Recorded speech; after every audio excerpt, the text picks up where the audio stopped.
Hi crafters, this is Raquel with Paints and Glitter and I welcome you to my channel. Today I'm going to be sharing with you this very special project that I made back in the spring.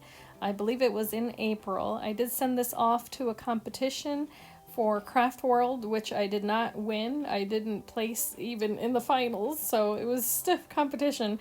However, I had a lot of fun making this. It was inspired by the bee yard that I have with my husband here in our home, and I did use Tonic Studios Dies, so I'm going to walk you through my project and how I made it. To begin, I designed the paper that I used on this particular box here on top. That was my inspiration, and I began by using a stencil and Nuvo Embellishment mousse in mint tea. It's a color that I really enjoy. So I did use a stencil to color that paper, and then on the sides there what you see is also another design, of course, that does emulate the honeycomb, and I use black gesso to color that. It's also another type of medium that I really enjoy, and what you see also is a layered label here that I use metallic card and also two different color cardstocks. The topmost border there was also paper that I hand colored, and then I topped it off, of course, with a little bee. You'll be seeing a lot of those throughout, and then more Nuvo drops here allow that little bee to have a little trail in gold. So I'm going to show you how this comes apart because I did have to glue it together for shipping. So this is the lid. What you see here up close are the different flowers that I made. I did use all these flowers are from Tonic Studios Dies that I have in my stash. There goes another little bee, and then this opens up. It is magnetic, and it opens up to reveal the Concertina, which of course can be used for multiple types of uses, whether it be to add recipes, to add little reminders as the label says, or even pictures. And there you see how it does open fully. The back of that little box is also decorated as such. So I'll give you a little close-up there. And that is a Honey Dipper stencil from Honeybee Stamps. The one that I used here was from Tim Holtz, and the little flowers again are from Tonic Studios. And I did add a couple of little jemmies there. So for the bottom, the reason I selected these colors is because in a bee yard, the boxes are actually colored all different colors. It depends on the owner of the bees, of course. And so I wanted to emulate that. I was inspired by that. And if you're wondering why I went with this theme, it is because I am the wife of a beekeeper. So I was inspired by that to make sure that I just made a project that represented something that is near and dear to my heart. So this box here is the lavender one, and of course the lid, you saw I removed it, but here has just one little daisy. And I also used a folder to dry emboss the outside papers here that I used to layer. More little flowers, Nuvo drops, and also some gold splatter. I did use a mist from Tonic Studios for that. And then the other one has more of this honeycomb look, and I did layer vellum with the black paper there. I cut that out also with a Tonic Studios die, and then I just cut down the die even further because it does make a half page. So I use the same type of techniques throughout there. And here I did make a little embellishment using hot glue, and then I topped it off with some gold foil.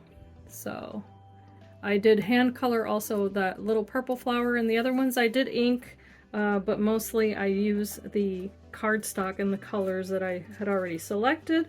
So this, of course, it closes very easily. Now the exterior boxes here, because I wanted them to look like the actual boxes in a bee yard, I did cut those out with my own measurements, and the only thing that I repeated that was the same as the top was the interior little folding pages there, as well as the little tabs.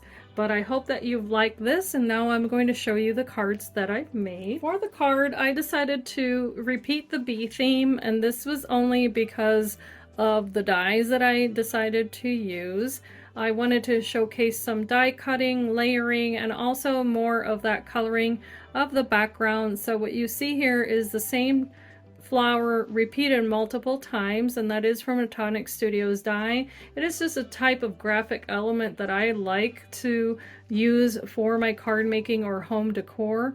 The yellow and black is just a paper or color combination, I'm sorry, that I really enjoy in home decor. So that's where the inspiration came from for this particular card. And I know that slim cards are all the rage this year, so that's why I went ahead and used this size. And what I did here for the background was that I did mat it with a black cardstock and then layered on top the white, which I did color here with a stencil. And then I added some Nuvo drops and splatter. And here I did use another mousse to color this layered gold piece of paper. And I did color in the sentiment, which is debossed onto that paper. It is layered with a dimensional adhesive. Of course, it says "Be Happy." And then all of these papers I did use by coloring the background using Nuvo pens. So those started off as a white piece of paper. I did some coloring, and then I did some kind of like watercolor effects. I also splattered the paper, and then that's what I used to layer behind the black paper. And then this one here I did layer with vellum, and this one I also layered onto vellum, except for this is pearlescent, where this one is just translucent.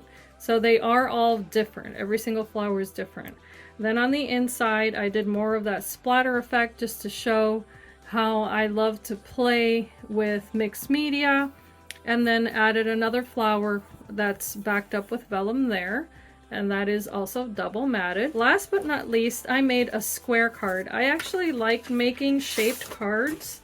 So this one here is in a more shabby chic style, very delicate, and it is in a style that I've made in the past, but I did use another Tonic Studios die from my collection of Tonic Studios dies that I have in my stash, as well as a Heartfelt Creations die set that makes these tiny little flowers. And I just layered the pieces there, but I did make it into a shaker by making this window here. So it does have sequins inside. It's been sitting for a few days, so they're all kind of gathered at the bottom. But they are in there, I promise you. It's just kind of a large background. But I did add the little sequins, and then I did use Nuvo drops to color the image here in the center, as well as diamond dots to go around the perimeter of that die cut there. That's such a pretty frame. And the inside of this card is finished off with the same paper collection, and yet another round mat here. And I use another layer here to cover the ribbon so that I could adhere that there. So that is my last entry. I hope that you do like the items that I've made. I'm not quite sure when this video will go up on my channel. You may be seeing this after the winners are selected. I invite you to visit Craft World, where you get to see a lot of inspiration and so many crafty ladies and gentlemen, of course. So as I always say, I hope that you can be inspired and be blessed, and I thank you so much for watching. Bye-bye.